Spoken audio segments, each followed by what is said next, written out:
Many of us picture those golden years, relaxing and enjoying leisure. But what does it really take to get there? And is the old way of retiring even possible anymore? In this deep dive, we're tackling those questions head on, are we? Exploring whether Social Security is really in trouble and if all that advice about retirement might be outdated. We'll uncover some surprising ideas that just might change how you think about your future. And hey, if you're liking this deep dive so far, don't forget to like and subscribe for more content like this. Okay, so let's dive in. One of the biggest things people worry about is what's going to happen to Social Security, right? We've all heard the warnings. It could run out of money by 2033, leading to possible benefit cuts. Here's a thought. While Social Security might have problems, politicians won't risk making big cuts to benefits. I mean, think about it. No politician wants to be known for cutting benefits for so many seniors, especially when they need those votes. So if they're not going to make cuts, what will happen? Well, there are two paths that seem more likely. Neither of them is great, though. One is increasing deficits, which would basically mean younger generations have even more debt. The other is means testing, meaning your benefits could be less if you earn or have more than a certain amount. It's a way to make sure those who need help the most get it.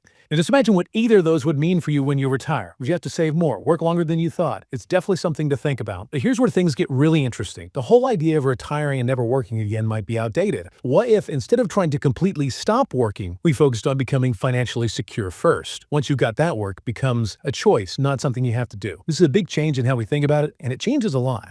Think about it. If you didn't have to work to survive, what would you do? Would you still work maybe differently, doing something you love or something easier? Or would you stop working completely and travel, enjoy hobbies, or spend time with people you care about? There's so many options when you don't have to work just for money. This brings us to economic security. What does that even mean, and how do we get there? It's not just about having a bunch of money in the bank, right? It's about having a solid financial base that lets you make choices and live how you want. Knowing you can handle tough times and go after what you want without always worrying about money. You might be thinking, okay, sure, but how do I actually get to that point? Well, there's no one answer that works for everyone, but it usually involves a mix of smart financial planning, being careful with spending and investing wisely. It's like building a financial fortress that can handle anything life throws at you. And here's something interesting. When you're financially secure, you feel more confident, and that can lead to even more opportunity. Think about it. If you're not worried about money, you're less likely to settle for jobs you don't like. You're more likely to take chances, ask for more money, and go after your passions without being afraid to fail. It's kind of like that saying, work is like dating. The less you need it, the more it needs you.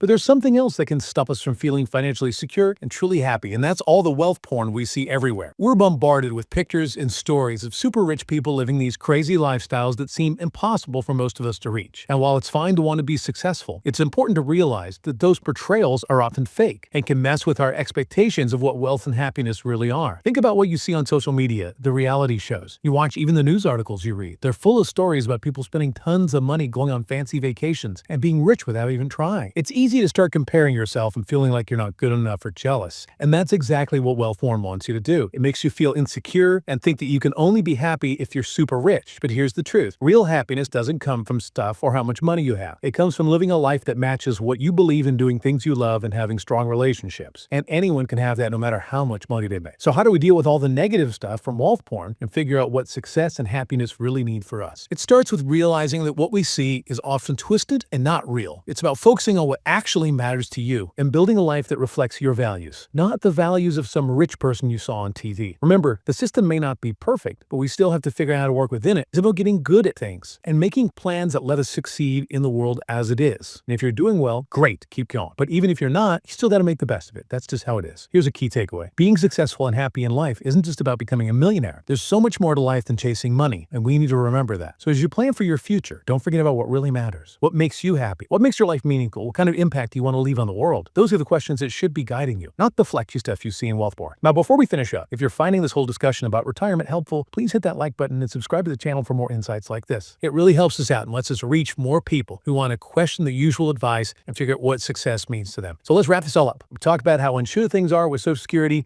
the problems with the usual way people plan for retirement, and how important it is to feel good about your finances so you can have real freedom and choices. We also talked about how all that wealth porn is misleading and how we need to decide what success and happiness mean for us without letting all that other stuff influence us. But here's one last thing to think about. What makes you really happy, and how could your work help you get there? Getting to a place where you feel secure with money doesn't always mean quitting work entirely. It could mean going after your dreams, trying new things, or just being able to choose how you want to spend your time. It's about making sure your work matches what you believe in and using it to build a life that makes you feel good and is financially stable too. Thanks for joining us on this deep dive into what retirement is really like. We hope it gave you some new things to think about and encourage you to rethink the traditional way of doing things. And if you like this episode, don't forget to like and subscribe for more deep dives into things that are important to you.